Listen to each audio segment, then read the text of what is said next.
Saya pergilah khurus 40 hari ke Bangladesh. Saya tinggal itu. Kemudian lanjut lagi ke Madinah 1 bulan, Mekah Madinah. Saya pulang-pulang hampir 2 bulan lebih saya berangkat. Saya pulang, saya belum datang itu mobil di rumah. Datang mobil Pak yang harganya 10 kali dari mobil yang 2 kali turun mesin itu Pak. Datang itu mobil. Saya bilang, nggak salah ini mobil. 1 minggu saya pakai itu mobil, istri saya komplain. Dia bilang ini mobil terlalu bagus, Bi. Gak cocok, kita duit nggak ada, mobil mewah. Nanti orang pikir kita banyak duit, masuk proposal banyak, kita gak kasih, bahaya. Jadi gimana caranya? Saya pulangkan tuh mobil Pak ke perusahaan. Saya balik ke kantornya. Saya bilang tolong berikan mobil saya sesuai dengan perjanjian yang 150 juta. Ini harganya mahal ini mobil.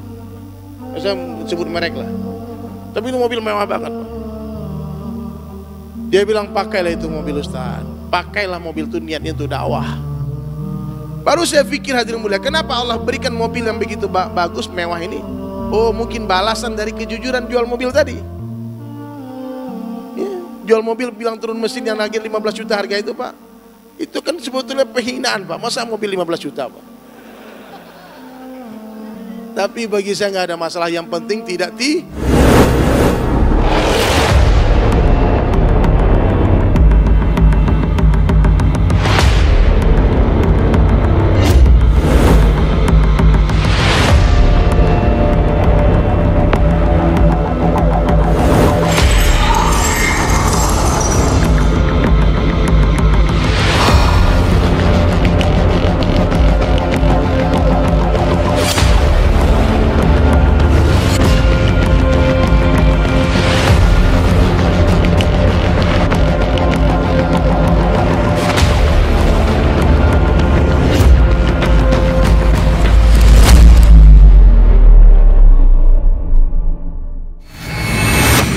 tahun yang lalu aku pernah duduk di majelisnya Rasulullah sallallahu alaihi wasallam dan aku mendengar Nabi bersabda, kurang lebih maaf di situ hadirin sekalian, seorang pedagang yang menjual barang.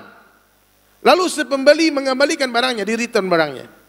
Dengan ikhlas si pedagang mengembalikan uang orang tadi, maka Allah Ta'ala akan bangunkan satu istana di surga untuk pedagang. Waktu mendengar hadis ini, aku bukanlah seorang pedagang, maka kubukalah toko kecil di depan rumah ini dengan harapan ada orang yang mengembalikan barang. Wallahi 4 tahun saya berjualan, baru tadi ada yang mengembalikan barang. Ente itulah. Setelah ada orang yang mengembalikan barang, dia tutup tokonya karena dia berdagang hanya ingin bersama Nabi di surga. Hari ini kita berdagang, coba lihat notanya Pak. Barang yang sudah dibeli tidak boleh dikembalikan. Ini cara dagang Yahudi hadirin. Yang punya toko yang ada nota gitu Pak, antum pulang pengajian bakar semua nota itu. Terus ganti besok. Barang yang sudah dibeli tolong dikembalikan. Ya, siap ya? Luar biasa ini pedagang Pak. Mereka bukan orang dunia, mereka pedagang-pedagang langit, pengusaha-pengusaha langit. Subhanallah. Itu baru 2 kisah, ada ribuan kisah bagaimana cara sahabat berdagang. Nabi kalau berdagang tak pernah Nabi lupa menceritakan aib-aib barangnya. Antum menjual mobil nih, mobil habis tabrakan, turun mesin, catnya pun udah ganti. Terus iklan di koran, dijual mobil ini tahun sekian, harga sekian. Telepon sama orang, bang, itu mobil gimana bang? Oh top ini, mantap ini mobilnya. Gimana? Oh zen, pokoknya terbaik ini mobil. Laku mobilnya, haram hasil jual belinya. Tak termasuk umatku yang suka menipu, kata Nabi. Bukan umatku orang yang suka menipu. Maka kalau ada orang nelpon, bang bagaimana mobil bang? Parah bang mobil bang. Parah gimana? 2 kali turun mesin. Terus cat pun udah ganti semua. Pokoknya abang beli masalah bang. Kira-kira bisa nggak jualan kayak gitu Pak? Kalau nggak jangan jadi pedagang. Di kilo ini itu mobil nggak laku. Saya pernah punya pengalaman punya mobil, betul-betul di pengalaman pribadi saya. Subhanallah. Saya punya mobil tua bang, Carnival tahun 2001. Itu mobil itu pengalaman dakwahnya udah berkeringat, menangis-nangis sama saya itu mobil. Dari Bandung, Jakarta, Bali, macam-macam lah kemana-mana. Tiba-tiba beberapa tahun yang lalu turun mesin itu mobil. Sedih lah saya. Turun mesin, perbaiki habis duit banyak. Kemudian setelah dipakai, mogok lagi di jalan tol. Turun mesin 2 kali. Terus saya putuskan mobil ini harus saya jual. Saya iklankan lah di Facebook, mobil dijual. Tiba-tiba satu orang datang. Jauh dia datang. Bang, saya mau beli mobil nih bang. Bagus bukan? Mobil parah. Saya cerita betul. Harga mobil itu kalau harga sehat 65 atau 70 jutaan. Mobil tua kan, mobil Korea. Tapi karena mobil ini rusak, saya bilang, terserah kamu mau beli berapa. Dia bilang kalau 30 boleh nggak bang? Saya pikir 30, boleh lah. Saya bawa dulu ke bengkel ya. Dibawa ke bengkel, dicek lah mobilnya bang. Sampai di bengkel, bang parah ternyata Pak Ustadz katanya. Terus gimana? 15 aja ya katanya. Kita baikin, luar biasa, nginjak-nginjak kan. 30 aja lah. Akhirnya dealnya 15 Pak. Dia kasih cuma 15 nya nggak dikasih lagi. 15 juta, karena memang itu mobil parah banget. Tapi saya bahagia Pak, karena saya nggak tipu orang. Mobil itu udah laku, udah jual. Mbaknya meskipun banyak kenangan di mobil itu. Udah selesai. Berbulan-bulan saya nggak ada kendaraan, kemana-mana naik Grab, naik taksi, kemana-mana diminta jemput panitia. Satu hari saya jalan-jalan hadirin mulia, ketemulah sama satu orang di mall. Bang Dery ya, Ustadz Dery ya. Wah, saya nggak pernah memanggil diri saya Ustadz Pak, tapi orang manggil saya Ustadz, heran saya. Ya orang kalau tanya sejak kapan jadi Ustadz, sejak ada orang manggil jadi Ustadz. Nah, sampai kapan? Sampai nggak ada lagi yang manggil nanti.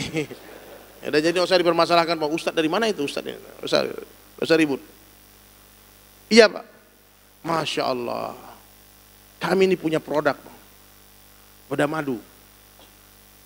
Boleh nggak abang pegang, Ustadz pegang nih, bilang jempol gini. Ini bukan politik ya, jempol aja. Bagus gitu. Boleh Pak. Tapi saya bilang apa? Fadilah untuk saya apa? Boleh kita duduk. Ada satu tempat kafe ngopi, kita ngopi dulu sana. Ambil oret-oretan kertas. Saya bilang kalau foto pakai handphone tuh bilang senyum begini bagus. Saya dapat apa? Untungnya apa? Terus dia bilang Ustadz mau apa? Saya bilang saya nggak punya mobil. Nggak punya mobil. Mobil apa? Saya cuma pengen mobil buat dakwah yang sederhana. Kalau memang ini produk ini laku, Madu Bima namanya, Madu Bima 99. Udah laku, boleh lah bang.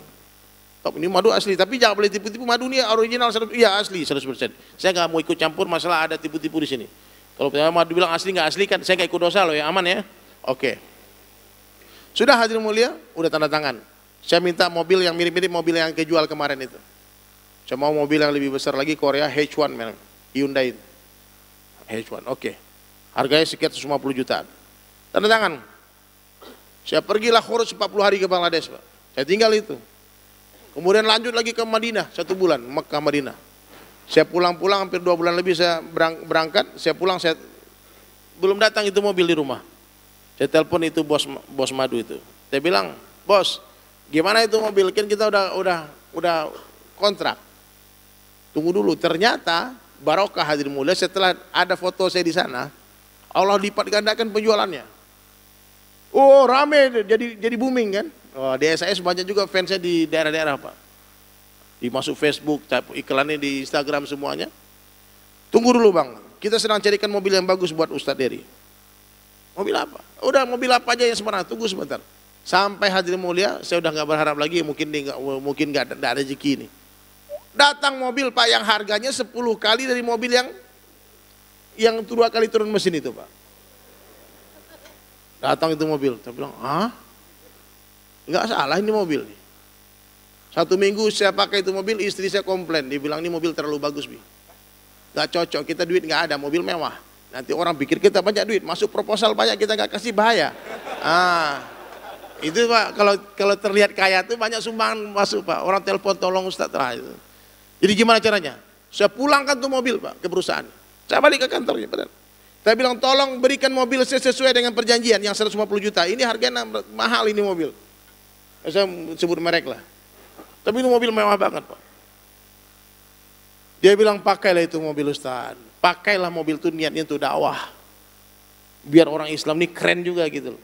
Diajarin nanti pakai sopirnya kasih jas. Jangan buka pintu sendiri, suruh sopir bukain pintu. Oh, diajarin saya Pak.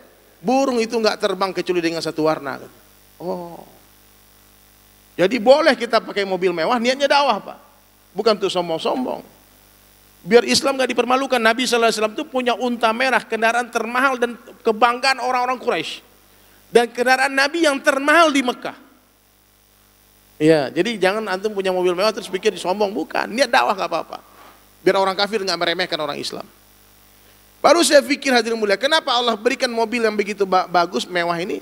Oh, mungkin balasan dari kejujuran jual mobil tadi. Ya, jual mobil bilang turun mesin yang lagi 15 juta harga itu, Pak. Itu kan sebetulnya penghinaan, Pak. Masa mobil 15 juta, Pak?